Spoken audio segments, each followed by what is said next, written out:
Hi, David AVALLONE here. Welcome to a Kickstarter Spotlight, our newish sort of short content from the writer's block. Today I have on a great writer and friend of mine, David Walker, one of those writers I'm always interested in what he's doing and what he's got going on next. And now we're going to find out. Hey, David, good morning. Good morning. How you doing? I'm good. How are things up in the anarchist jurisdiction?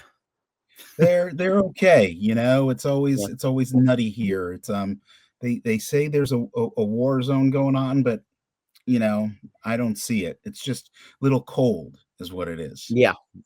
And your frog costume is in the cleaners. So, exactly. I'm gonna go pick it up. That's what I'm gonna do. Excellent. Well, you have a Kickstarter going on right now. Tell us about it. Tell us the origin of it and what it is. The Kickstarter's for a mini comic called Feeling Messed Up, and it's maybe it's going to be 4 short stories about feeling messed up. It's about depression, donuts, and insomnia, and it started during a bout of really bad depression about like less than a month ago, and I was just sort of I just lost a gig, right? You know, you're a freelancer, you're a writer, you know what it's like. You get a gig and you're like, oh man, okay, I don't have to worry about work for the next like 4 or 5 months. And then the gig fell through and I went into this massive depression. I was already depressed about a bunch of other stuff. And I was like, I'm never going to work again. I'm a loser. I don't know what to do. And so what was the solution? Do something really difficult, do a Kickstarter, right? So, I had a short story that I'd been working on for a while that I decided, well, I'll wrap that up. I'll package that in with an existing short story, which then turned into 2 other short stories. And the next thing you know, I've got this mini comic in Kickstarter. Yeah, it's you know, it's like at the end of the day, as stressful as it's been, it's exactly what I needed to get out of that terrible feeling of and I don't think other people who are freelancers or do gig for hire work can understand it, but you know, like my regular friends are like, yeah, so the job fell through, you just go get another one, and you're like, yeah, no, it's not that simple, right? So and so that was it. I've actually been, again, as stressful as it can be, as stressful as running a Kickstarter can be, it's been really, it's been a really positive experience, and it's sort of been reaffirming, like, oh, I can do this. I'm not the loser that I thought I was. Yeah, no, and it's, you know, it's something to focus on other than what you just been through, and it's a project that you're doing successfully. Who's doing the art? It's so it's, let's see, God, how many artists are there on it? DJ Parnell, Adam Seitz, and Steve Wilhite are the artists on the 3 different shorts. And then there was a 4th one that I've added. It's only a 2-pager, and which is now bumped up the page count, which of course makes, you know, one of those things makes your life complicated. But they're just, I like, at some point you just start having fun being creative, for me anyway, and it's like, I got to do this. So yeah, they're Steve Wilhite is like an old friend of mine. We go way back. DJ is an artist I've been working with on a couple other projects, and Adam is just one of those kids I found on Instagram who was like, hey, can I draw some comic stuff for you? That's great. I mean, the most recent artist I've started working with is someone I just saw. I will say the algorithm occasionally serves me up someone interesting on Instagram, and I go, oh, this is really good art. This, you know, let me ask around and see if this is someone that I can work with, and it worked out that way. I wanted to call out that you've always been pretty radically honest about mental health and struggles and all of that, and this project reminds me a little bit of your Discombobulated series. From back in the day, which you drew, right? I mean, you created the art for it in any. I worked with the artist. I didn't actually draw it. Oh, okay. Discombobulated is coming back probably early next year, and parts of it I will draw. I've been Oh, cool. teaching myself how to draw again. Yeah, these were like all these shorts were supposed to be discombobulated shorts, but they like those are meant to be like 8 panels, and these turned into Right. like, like 4 pages and 10 pages, and suddenly it was too much. And Sure. so I sometimes it just, I say when the gods of creativity smile on you, sometimes they're also Yeah. pissing on your head. So, Yeah. Yeah. No, and you take it where it leads you. And Kickstarter is great for that. It would be a different yeah, situation if you were dealing with a traditional publisher and you said, I'm adding 2 pages.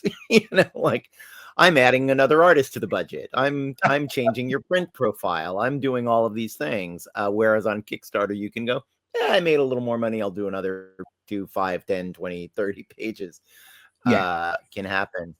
And I always like to talk about that I always feel like we owe it to both the audience, but particularly to the aspiring artists and writers and comics people to be honest with them yeah. about this gig and about what it's like. And I know there's a whole bunch of people, most of them, some of them under 30, but some of them quite a bit older, who think if I could just get something published, it would solve all of my problems and I'd never be unhappy again. Which is And like, God bless them. that's like the biggest fallacy of all time. I didn't even Yeah, have those delusions. I've never had me those neither. delusions. Me Um, neither. and even then, I'm still surprised sometimes by like how bad things might go, or I shouldn't say bad, but Yeah. how Challenging. unexpectedly challenging they become.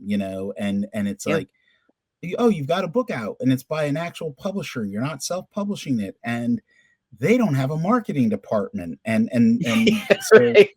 Exactly. you know, I was just talking to another writer about this the other day, and it's if you're fortunate, you get some sort of publishing deal, your project comes out, and then people are asking you questions about it, and you're like, yeah, I did this a year and a half ago. Let's talk about this new thing, right? Yeah. You Mhm. have trouble remembering, like, yeah, why did I make that decision? What was I going through at that particular point? So, Yeah. Yeah. No, and it's a look, it's a dream job and we both love it or we wouldn't be doing it, but it is also an endless struggle and an endless hustle, and yeah, you got to be okay with that. I mean, I do think that in the 21st century, as you know, culture has evolved, I feel like there's a little more understanding that even your straight cubicle job could be taken away from you at any moment, and they're going to steal your retirement money and they're not going to pay your pension. And, like stability seems, maybe this is just me having a bad week, but stability seems like an illusion no matter where you are, yeah, because a I pandemic agree. can change all that, like Yeah, an economic downturn, a pandemic, the government shutdown, all that can fuck you up in ways that you are completely unaware of. Your little indie comics career, God forbid you got your comics printed in China yeah, and now yeah, there's a 150% tariff on it or whatever. Or it's sitting in a boat in Long Beach Harbor because there's a harbor strike. That's happened to me and it's friends of mine. happening So too. Yeah, yeah, all that. so it's just, you have to absorb all of these shocks and still wake up in the morning, splash a little water in your face, sit at the machine, and do the thing. And I'd still rather be doing it than putting up drywall, but Yeah, it it is it is more challenging than people give it credit for. And I think that I've never regretted being honest about being broke or being sick or being depressed or because usually the response I get is, and I'm sure you get this too, wow, I thought you were so together, man. Like yeah, I yeah, thought you were really doing great. And like it seems like you're always announcing a new book and you're appearing at cons and whatever. And people think that equates to money. you know it's and crazy. and yeah. and Yeah. that's the dream. And instead, we're all out here hustling, but we do love it. And speaking of hustling, I want to, before we wrap up, I wanted to talk about your Patreon. Yeah. I have one too. They're good to have. And you're doing a series just now that's really good. I read the one this morning on keep it short and simple, which was Yeah. really great. And what's that series called? It's called A Beginner's Guide to Creative Well-Being. And, I've been teaching for nearly 10 years at Portland State University. Like you, I go to conventions all the time. I always get people asking me these questions like, how do I break into the industry? Or how do I do this? How do I do that? And like what we're talking about now, it's like there's so much more to it than just writing or just wanting to do it. Like you've got to maintain a balance. And so I've been threatening to write down these lessons that I do with my students at PSU, or the advice that I give to people at conventions. Been threatening to do it for years. And then when I launched the Kickstarter, it seemed like this is the perfect time, because you only think of things during really stressful times. I'm going to start creative well-being. And Right. and I hit a wall a couple days ago, and because I'm doing it every Monday, Wednesday, and Friday, and each one takes about a day and a half or 2 days to put together. Sure. And I was like, I'm behind schedule. I was going to do three a week for 4 weeks, and I've gotten 9 of them done. And I leave town tomorrow, right? So I'm like, oh, I'm gonna have to delay those final 3 by like 2 weeks. And part of me's like, oh, thank God I'm my own boss. But No, it's I find that too. Don't you sometimes find that your own deadlines that you set bug you more than a publisher's deadlines? You're like, oh man, I said I'd have that in on Friday, and I'm not going to have it on Friday. And it's it takes a mental readjustment to go, wait, the only person that really wanted it done on Friday was me. Like, I can get me on the phone and say I can't deliver. And so I did. I had that long talk with myself yesterday. Yeah. I'd finished up the post that went live today, and I was like, I have time to do one for Friday. It's going to have to be a little bit shorter, and then just be honest with my patrons, with the subscribers on Patreon, and just say, hey, look,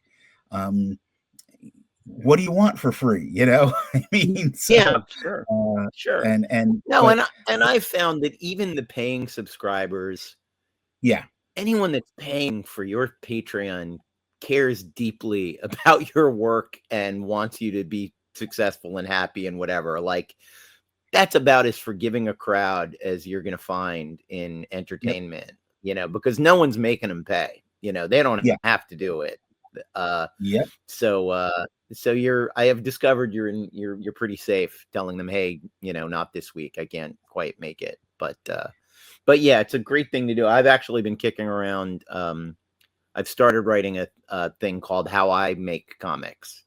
Not how you make comics, or not how to make comics, but I don't like it when people give out, this is what works for me, as this is what will work for everyone. So I'm going to do a process thing about, from having the idea to pitching it, a little bit of a branching out on self-published or not self-pub, creator-owned versus IP work.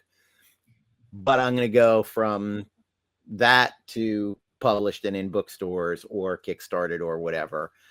Just because, like you, it's the question I get asked all the time. And I'm happy to talk about people about it one-on-one, and I will always talk to people about it one-on-one. But it's a little easier to say, here, read this, read this pamphlet, and then we can, if you have questions on the pamphlet, we'll circle back around to that.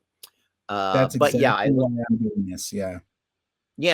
And again, it's not disrespect. I love having those conversations with people. I always tell people it's why I do panels at cons, because you get the super fans from the people who you give 5 minutes of your personal time and make eye contact with, and give them, say anything helpful to them. You know, Yeah. I'm sure you've had the experience where someone comes up to you and says, 5 years ago at a con, you told me this thing, and I still think about it, and it still informs my work to this day. And I'm like, that's the best compliment anyone can ever give me, is you helped really me is. do what I want to do. And with having taught for 10 years or 9.5 years, that also, I have students come up to me at conventions all the time, and they're like, hey, you know, you like, here's the mini comic that I just did. I just got it done. That's great. And I'm like, great. Yeah. So yeah, that's the best. Well, thank you for joining me on this, David, and we'll get this up online so that people can see it, and we'll have the link to your Kickstarter and your Patreon. And I know you're traveling to book fair in Baltimore Comic-Con, so have a great, safe week. Mask up on that plane, and we'll talk soon. Great, thanks. Take care.